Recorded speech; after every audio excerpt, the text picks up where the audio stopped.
Patnagarh block उल्बा ग्राम पंचायत रे पंचायत स्तरीय जनशुणाणी और सचेतन शिविर। बलांगीर जिला पाटनागढ़ ब्लॉक उल्बा ग्राम पंचायत कार्यालय ठारे पंचायत स्तरीय जनशुणाणी और सचेतन शिविर अनुष्ठित हो जाइछि।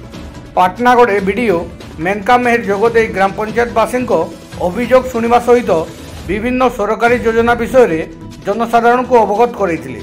एही पंचायत स्तरीय जनशुणाणी कार्यक्रम में विभिन्न विभाग अधिकारी उल्बा सरपंच समिति सभ्य समस्त वार्ड मेंबर सहित पंचायतर जनसाधारण जोग देइथिले। पाटनागढ़ मिर्चा न्यूज टीम ब्यूरो।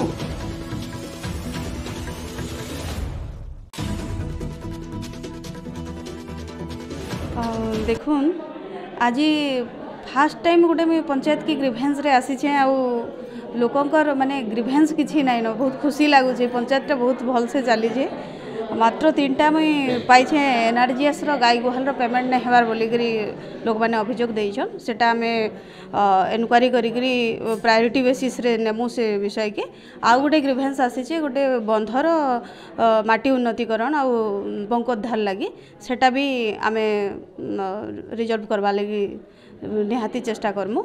आउ गोटे ग्रीभेन्स आसी लेबर माने 100 दिन काम पूरी जाइए बोली कहउछन से मानको आउ 200 दिन काम एक्स्ट्रा दरकार बोली से माने डिमांड करिछन। सेटा आमे जणामु कलेक्टर को। बाकी सब ठीक ठाक चली।